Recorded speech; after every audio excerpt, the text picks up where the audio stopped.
folks, welcome back to another Bottom 5 video right here on the Dice Tower. I'm Sam. I'm JT. And this is a video in which we are doing our 10 through 6 of our top 10 games from 2015. That's why we call it the Bottom 5, because it's the bottom half of our top 10. Agreed. That's why. So, how was 2015 this year? 2015 was pretty easy overall. Yeah. Yes, as far very as easy. games, pretty easy. Very easy. It was a good year. I had to do some. Finagling on this one, the bottom half, but the top half was. Copy that. Took me seconds, if that. So there probably won't be a whole lot of surprises there, but there might be some surprises on this one. I think 2 of these will be ones that people will expect from me, but the others will not. Nice. As far as the top 1,000 go for BGG, how did that go? 69. 69. So Holy. 2012 was 46. 2014 was 57. Now we're at 69. Because it was jumping like that, I actually went and checked. So in the first 9, this is the 9th year we've done in this series. Yeah. That's 353 out of the top 1,000, which means there's still 647 to go in the next 9 years. Wow. So it's almost going to double. Wow. What's coming. So I expect they're just going to keep kicking up. Well, significantly. That kind of makes sense, though, right? Because the closer we get to now, the more people have used BGG. BGG has grown more popular throughout all of these years, and more games are added every year. So that's actually a pretty cool thing. Pretty crazy. I went all the way to page 11, maybe 12. I went to page 12 because our internet cut off right at page 12, and I was like, I'm not going to go back.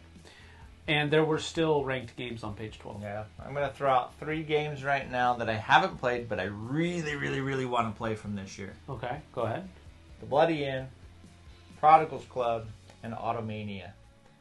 I wish I played those 3. I think I've played all 3 of them. Z loves the Bloody Inn. I need to play this game. I mean, he loves the Bloody Inn. The Prodigal's Club and Automania, I don't remember much about them. I want to play all 3 of them. I remember playing them, though. That's about it. Right on. My number 10. Let's go for it. Submarine warfare. My number 10 is a game about submarine warfare. Is Captain Sonar from 15? Negative. Oh. Negative. This one is called They Come Unseen. Well, and it is under the water. It was a really fun game. Really fun game. It had different scenarios that you could go through, and it was all about getting your submarines in, blowing up this base, going out, blowing up another base. And it wasn't all about nautical warfare. It was about achieving the mission at hand. And it was one of the games that kind of basically flew under the radar, or sonar if you want to be cheeky about it. The re-implementation of Battleship? No. I'm just joking. No. Not at all. It was much, much, much better than Battleship. But it had a lot of really neat mechanisms, a lot of really neat components in it, and I really enjoyed that. Submarine warfare has always kind of been intriguing for me anyway, and They Come Unseen is just one that I was able to grasp easily. Nice. And most of the time, these kinds of games, they have complex rules, so that they're trying to simulate this and simulate that and all this. And this wasn't like that, although it was not an easy game. It was a game where the rules were understandable. And I haven't played it in a long time. I no longer own it. That's one of the reasons why it's at number 10. But I remember really enjoying this game a lot. That's They Come Unseen, my number 10. Very nice. My number 10 made it onto this list just because it needs recognition. More than anything. And that is Cthulhu Realms from Tasty Minstrel Games. Cthulhu Realms is a great little game. Yeah, it's all right. it's just Star Realms. Yep.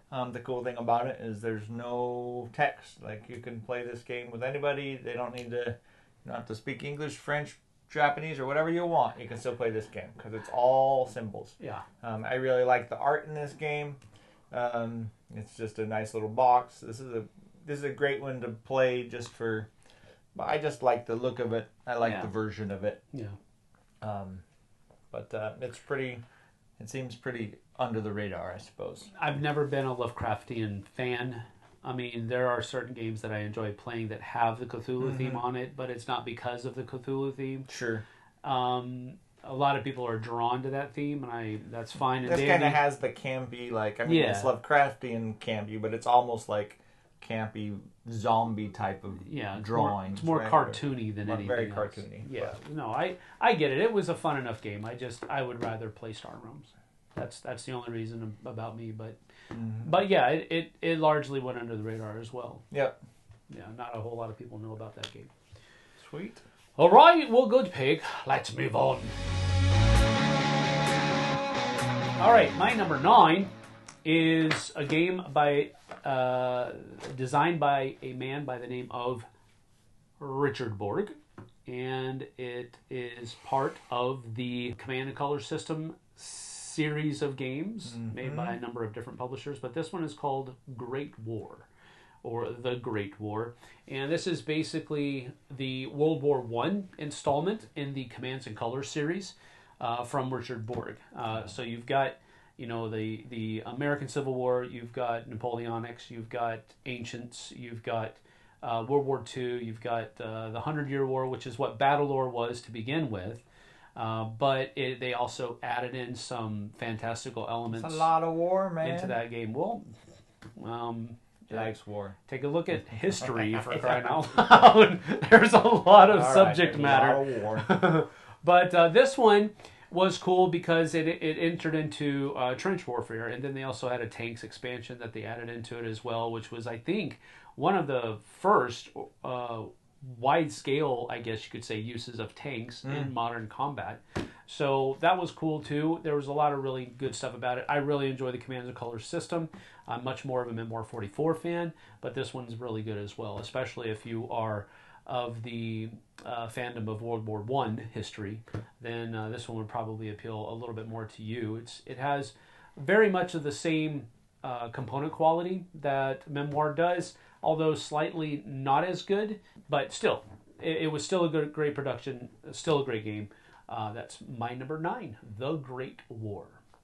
Nice. My number 9 is about explosions, but not about war. No, it's not even... Potions!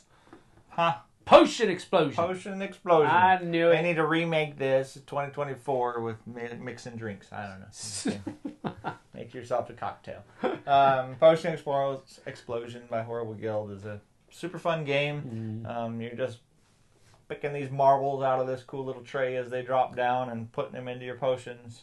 And then as you make potions, then you can use their abilities to change up the board, pick different marbles, change marbles around, like all these kind of things. And it's just a fun, very tactile, very clickety-clack sounding game. Just super fun. Yeah. Hawken loves it. Actually, he plays it a ton on the iPad or on the app now. Really? Yeah. Oh, that's cool. But I play the app too. Have you tried Gizmos? It has a very... I have not played Gizmos. It has a similar mechanism, although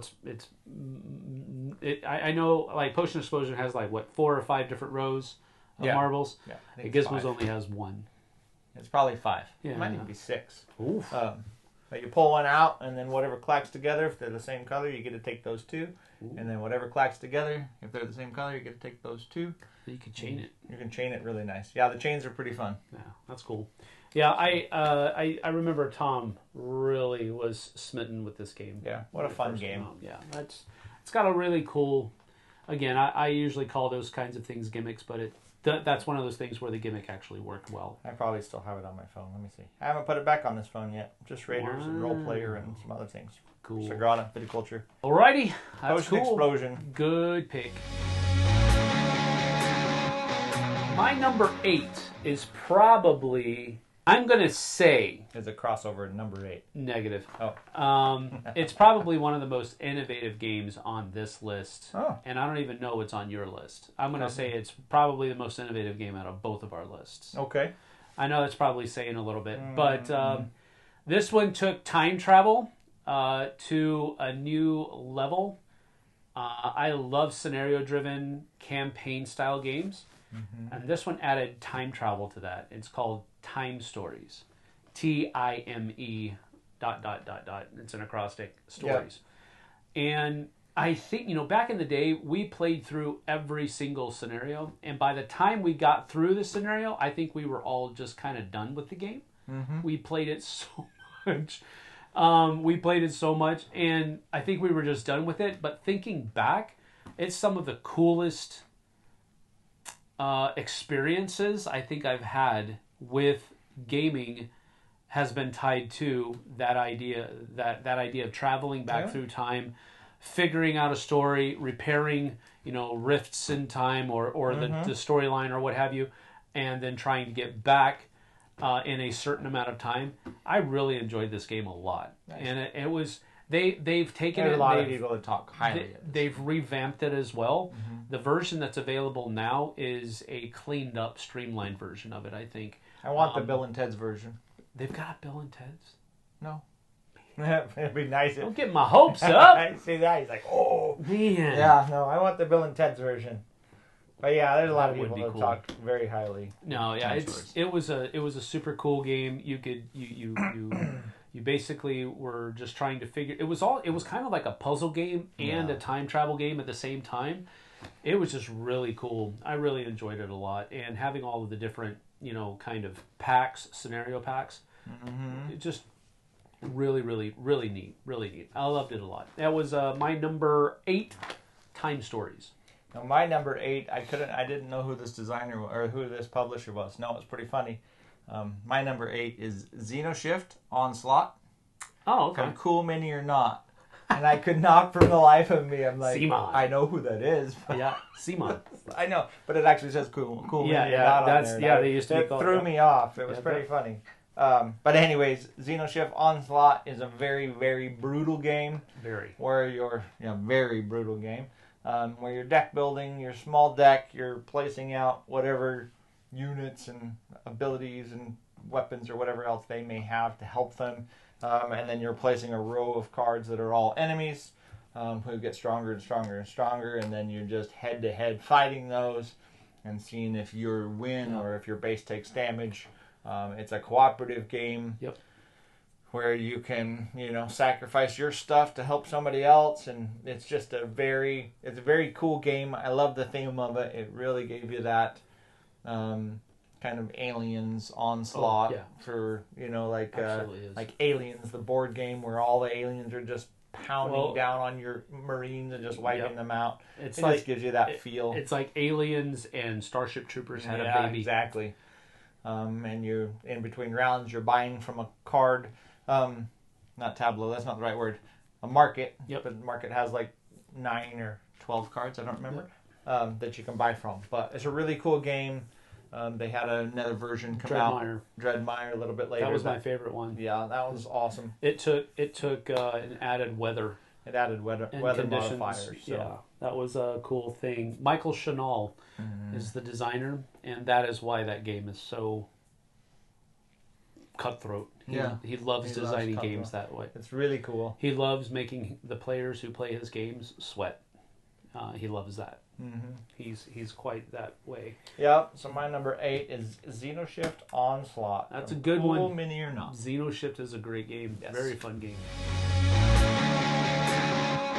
My number 7 is tile placement in New York City. Vintage to trade artwork. Tile placement in New York City. Yep.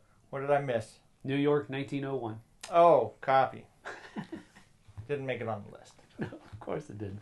New York, 1901. It's a really great family game. I have not played it in a while, which is why I'm not going to have very much to say about it. But I really enjoyed this, and this is one of the games that I keep looking at on my shelf to play on our time on our Tuesdays because I really want to get back to the table. Mm-hmm. And it's it's just a great little. I like tile placement. I like city building type games. And when you put those two things together, I really enjoy it. And it's got Vincent's artwork on it. So it's just one of those things where everything coalesces into something that I've really enjoyed over the past few years. And so New York 1901, that's why it's my number 7. I really enjoy it. It's family weight game. Cannot remember who put it out. I don't remember. And it's right there, Blue Orange. Blue Orange. Chenier LaSalle is They the do designer. pretty good games. Yeah, they do. Yeah. Blue Orange is a great publisher. So that's my number 7, New York 1901. All right, my number 7. Oh, I didn't mean that on purpose. I did not mean this on purpose. They just all went in line. My number 7 is Seven Wonders Duel. Yeah. I figured this was going to be on there. From Repulse Production. Seven Wonders Duel is... You really like that pyramid. I do. I love the pyramid. I love the cutthroat nature of this one. This one has a lot of thought process in it for a 2-player game. Do I take the card? Do I leave the card? Do I take the one I want and let you get 2 more face up that might be perfect for you? Like, all that kind of stuff. Seven Wonders Duel is far superior to Seven Wonders. Far superior. But... And my number 7 is Seven Wonders Duel. I cannot agree. Super fun 2-player. I agree. It's fun 2-player. I don't think it's superior to its predecessor. In fact, both of them are 2. Even Architects is superior to its predecessor too. I haven't played Architects. I want to though. Yeah, you'd like Architects. I've heard a lot. It's good super about fun. it. It's a lot lighter. It's light, Really? I guess. No, yeah, it's fun. Yeah, I've heard that too. All right, very cool. Good pick, but I don't agree with you. That's okay. My number 6 is a dice game that is set within the Lewis and Clark storyline. This one's called Discoveries, the Journals of Lewis and Clark. Now, I've put Lewis and Clark game on my list in the past. That was called Lewis and Clark The Expedition. That is a much heavier game than this one. This one is more of a family weight. It's a dice rolling game where you're going to be using the dice to do certain things throughout the course of the game. But Vincent Dutrait's artwork is on this one, just like it was in Lewis and Clark The Expedition. Ludonaut, I don't know. Maybe they have Vincent Dutrait locked up in a cell somewhere and they just use him for all of their artwork. But both of those games, both Lewis and Clark games, and I checked, they both of them don't have the same artwork. So he literally did Lewis and Clark artwork Twice. 2 different years, twice. Nice. So that was interesting as well because I was curious. I was like, did they you reuse? actually checked? Yeah, I did. I said, I wonder if they actually reused some of the artwork. Okay. Maybe they did. Maybe they used some, but it doesn't look like they did to me. Nice. I don't see it. But anyway, this one's a really fun family weight level game that I enjoy using the same historical context. Well, if you're going to pay him twice, you might as well make him draw it twice. Might as well make him draw it twice. That's correct. Yeah. So that's my number 6, the last one on this list. Discoveries, the Journals of Lewis and Clark. All right. Well, my number 6, which is the last one on this list, we talked about not too long ago, actually. Yeah. This is a little card game with beautiful little trees called Arboretum. Oh, yeah. That's on your nature list. That was on the nature list, yeah, from Renegade. In Arboretum, you're set collecting and tableau building. And this is a very, very... You can go back to the natures list and watch it, but it's a very, very cutthroat game. Yeah. But a really cute little card game. Very competitive. And very thought-provoking on every single turn. So that's cool. Yeah, it's a really cool card game. Yeah, I never... I don't think I've ever played that game. Maybe I have once or twice, but I don't remember much about it. I know that people loved it. So it doesn't surprise me. Yep, very cool. It doesn't surprise me at all. All right, well, that is our bottom 5 of our top 10 from games from 2015. So at this point, you're done watching this one. You can jump over to the Flipside and watch our top 5 games from 2015 in just a few seconds. So we'll see you on the Flipside, folks. Take care. Thanks for joining us. Bye.